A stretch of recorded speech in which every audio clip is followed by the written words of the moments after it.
बिस्मिल्लाहिर्रहमानिर्रहीम। अस्सलाम वालेकुम। इस वीडियो में हम आपको मरियम नवाज बमुकाबला रिहाम खान मैच फिक्सिंग पर रिहाम खान का ऐलान कि मैं पाकिस्तान में बाबे कंट्रोल करने आई हूँ।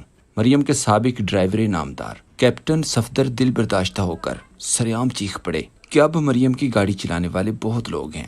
ਕਿਸੇ ਹੋਰ ਦਾ ਚਲਾਉਣਾ ਨਹੀਂ ਬਣਦਾ। ਤੁਸੀਂ ਮਾਸ਼ਾਅੱਲਾ ਹਯਾਤ ਹੋ, ਤੁਸੀਂ ਸੋਹਣੇ ਵੀ ਲੱਗਦੇ ਹੋ ਗੱਡੀ ਚਲਾਉਂਦੇ। ਕੋਈ ਨਵਾਂ ਡਰਾਈਵਰ ਵੀ ਉਹ ਗੱਡੀ ਦਾ ਵੀ ਨੁਕਸਾਨ ਕਰੇਗਾ ਨਾਲ इस पर दिलचस्प मज़ाहिया और मासूमाना तबसरे भी दिखाएंगे।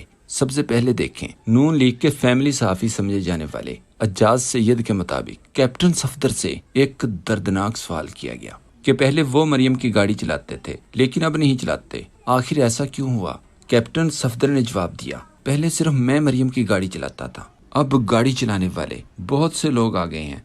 अब उन्होंने कहा आप क्यों नहीं गाड़ी चलाते? उन्होंने कहा मरियम की गाड़ी चलाने वाले अब बहुत सारे हैं। बेसिकली क्या इजहार कर रहे हैं? वो नाराजगी का इजहार। अच्छा, अब कैप्टन सफदर से पूछा कि नवाज शरीफ बोलते क्यों नहीं, मास्क क्यों नहीं उतारते? तो कैप्टन सफदर कुछ देर खामोशी से छत की तरफ घूरते रहे और फिर कहा, जी बात है, मतलब कुछ न कुछ तो बात है। ਮੈਂ ਉਹਨਾਂ ਨੂੰ ਗੁਜ਼ਾਰਿਸ਼ ਕਰਾਂਗਾ ਕਿ ਇਹ ਜਿਹੜਾ ਉਹਨਾਂ ਨੇ ਕਿਹਾ ਵੀ ਮੈਂ ਨਹੀਂ ਚਲਾਉਣੀ ਗੱਡੀ ਮਰੀਮ ਨਵਾਜ਼ ਸਾਹਿਬਾ ਦੀ, ਹੁਣ ਜਿਹੜੇ ਹੋਰ ਚਲਾਉਂਦੇ ਨੇ ਉਹ ਹੀ ਚਲਾਈ ਜਾਣ। ਨਹੀਂ, ਇਹ ਤੁਹਾਡਾ ਕਹਿਣਾ ਮੁਨਾਸਬ ਨਹੀਂ ਹੈ। ਤੁਹਾਨੂੰ ਹੀ ਚਲਾਉਣਾ ਚਾਹੀਦਾ ਹੈ ਬਾਜੀ ਮਰੀਮ ਦੀ ਗੱਡੀ ਨੂੰ, ਕਿਸੇ ਹੋਰ ਦਾ ਚਲਾਉਣਾ ਨਹੀਂ ਬਣਦਾ। ਤੁਸੀਂ ਮਾਸ਼ਾਅੱਲਾ ਹਯਾਤ ਹੋ, ਤੁਸੀਂ ਸੋਹਣੇ ਵੀ ਲੱਗਦੇ ਹੋ ਗੱਡੀ ਚਲਾਉਂਦੇ। ਐਵੇਂ ਮੇਰਾ ਮਤਲਬ ਹੈ ਨਵਾਂ ਕੋਈ ਵੀ ਬੰਦਾ ਤੁਸੀਂ ਸਿਆਸੀ ਤੌਰ ਤੇ ਐਡ ਕਰੋਗੇ, ਕੋਈ ਨਵਾਂ ਡਰਾਈਵਰ ਵੀ, ਉਹ ਗੱਡੀ ਦਾ ਵੀ ਨੁਕਸਾਨ ਕਰੇਗਾ ਨਾਲ ਉਹ ਸਿਆਸੀ ਤੌਰ ਤੇ ਵੀ ਨੁਕਸਾਨ ਕਰੇਗਾ। ਇਹ ਮੇਰੀ ਸਮਝ ਤੋਂ ਬਾਹਰ ਹੈ ਤੇ ਤੁਸੀਂ ਰੋਸ਼ਨੀ ਜ਼ਰੂਰ ਪਾਉਣੀ है।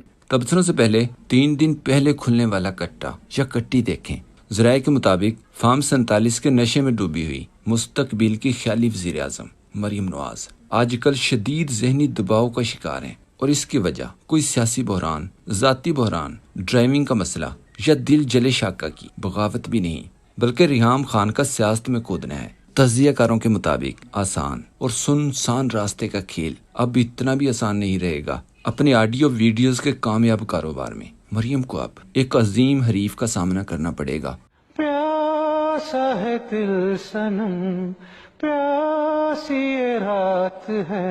सोशल मीडिया पर खबरें हैं कि मरियम की खास कनीज़ें मरियम को मुसलसल समझाने की कोशिश कर रही हैं कि बीबी कुछ नहीं होता, कोई बेवफाई नहीं हुई, ये सिर्फ मीडिया का हाइप है। लेकिन मजाल है कि पुष्पा के चेहरे की सूजन कम हुई हो। आखिरकार मैदान में मुसन्नफा को ही आना पड़ा। एक लाइव प्रोग्राम में मरियम को पैगाम देते हुए कहा, मेरे सियासत में आने से अचानक बहुत से लोग घबरा गए हैं, इत्मीनान रखें, मुझे टारगेट सिर्फ 5 बाबे कंट्रोल करने का मिला है। मेरी ख्वाहिश वजीर आज़म या वजीर आला बनने की नहीं है, मैं तो सिर्फ अवाम का माइंड सेट बदलने आई हूँ। कुछ सीधे साधे लोग इस पर कह के लगा रहे हैं कि ये मुंह और मसूर की दाल, इसे कौन वोट देगा? मगर बात यह है कि अगर शहबाज शरीफ और मरियम बगैर वोटों के सियासी मंजरनामे में फिट हो सकती हैं तो रिहाम खान भी चाहे तो आसानी से वजीर आज़म बन सकती है, और ये बात मरियम से ज्यादा कोई भी नहीं जानता। दूसरी तरफ बहुत से मरियम के मुखालफिन भी ये सोचकर परेशान है कि अगर मुसन्नफा और डायरेक्टर का इत्तेहाद हो गया तो हमारा क्या बनेगा। कुछ दिलचस्प तबसरे देखें।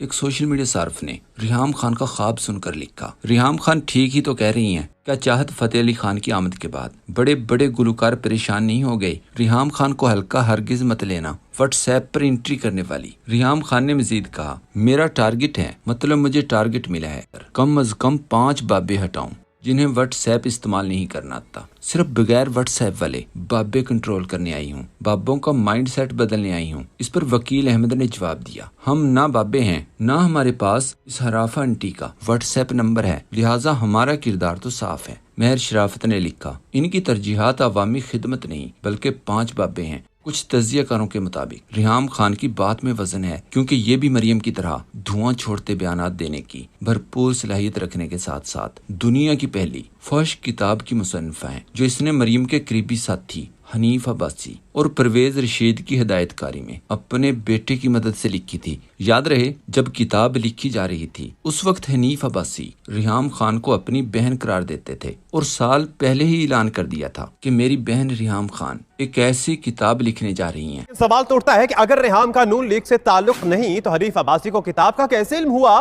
अगर वो किसी दिन किताब लिख दी उन्होंने इलेक्शन 2018 से पहले, ये नहीं पता वो लिख रही है कि नहीं लिख रही, फिर आप कहेंगे जी ये हनीफ अब्बासी लिखवा रहा है। रिहाम खान साहिबा से डरें, लोगों से माफी मांग लें, डरें 2018 से पहले जो किताब आएगी। लेकिन हनीफ अब्बासी ने अपनी आंखें किताब लिखे जाने के फौरन बाद बदलनी थी। एंकर की तरफ से सवाल किया गया کہ کیا آپ ریحام خان کو اب بھی اپنی بہن مانتے ہیں؟ اس پر حنیف عباسی شدید غصے میں یہ کہہ کر پروگرام چھوڑ کر چلے گئے تھے کہ بہن ہوگی آپ کی، میری کچھ نہیں لگتی۔ کہہ بھی دیا تو اس میں کوئی ایسا حرج بھی نہیں ہے، اگر کسی کو کہہ دیں مان لینا بہن، مجھے کیا ضرورت ہے؟ دیکھیں وہ اگر کوئی بھی ہے، مطلب آپ اگر ان کو سیاسی جماعتیں ابھی سے گھبرا رہی ہیں، لیکن میرا ان سے کوئی مقابلہ نہیں۔ ریحام خان کے اس بیان پر ملیحہ ہاشمی نے لکھا، بس زندگی میں اتنا کانفیڈنس ہونا چاہیے بندے میں۔ نورین نے ٹویٹ کیا، صحیح کہہ رہی ہے، سیاسی جماعتیں ابھی سے گھبرا رہی ہیں کہ نہ جانے کون سے موضوع پر اس کے خلاف پھر سے کوئی کتاب لکھ ڈالے۔ انور خورشید نے ٹویٹ کیا، اس کو چاہیے کہ جواد احمد کی پارٹی کے ساتھ اتحاد کر لے، امید ہے پاکستان سے کلین سویپ کر لے گی۔ عامر راجہ نے کہا، لگتا ہے ریحام خان کی پارٹی اگلے الیکشن میں کلین سویپ کر کے نیا فارم 48 متعارف کروائے گی۔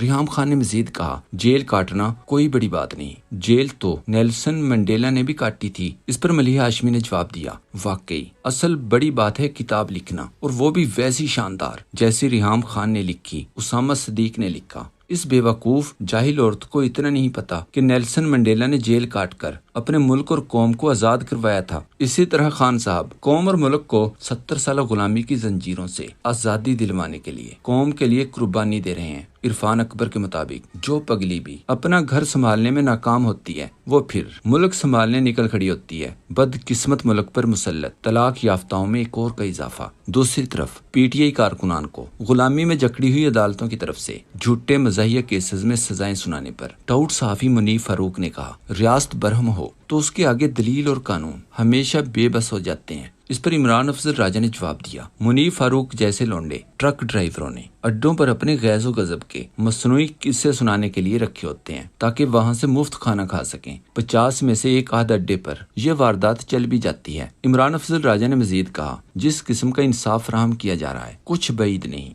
سکوت ڈھاکہ کی کڑیاں بھی 9 مئی سے جوڑ کر پی ٹی آئی کے باقی ماندہ افراد کو بھی سزا سنا دی جائے۔ اگر جج کو آپ نے ثابت کر بھی دیا کہ اس وقت تو آپ پیدا بھی نہیں ہوئے تھے، پھر بھی فیصلے میں آپ کو سزا سنائی جا چکی ہوگی۔ مہاپارا صفدر نے لکھا، سیاسی کارکنوں کو 10-10 برس قید کی سزائیں حکومت کی شکست کی منہ بولتی تصویر ہے۔ مقابلے کا مزہ تو تب آتا جب انہیں چھوڑ دیا جاتا۔ سائرہ بانو نے کہا، ہمیں لگتا تھا کہ عدلیہ میں کم از کم ایف اے پاس ججز نہیں ہوں گے جن کو صرف 10 کا پہاڑ آتا ہے، سب کو 10-10 سال کی سزائیں۔ دنیا کا پہلا نظام انصاف ہے جہاں نعرے مارنے اور پرامن احتجاج پر 10 سال کی قید کی سزا سنائی جاتی ہے۔ امیر عباس کے مطابق تحریک انصاف کے لوگوں کو 10-10 سال کی سزائیں اس لیے سنائی گئی ہیں تاکہ جلد ضمانتیں نہ ہو سکیں۔ اگر 7 سال سزا سناتے تو فوراً ضمانت ہو جاتی۔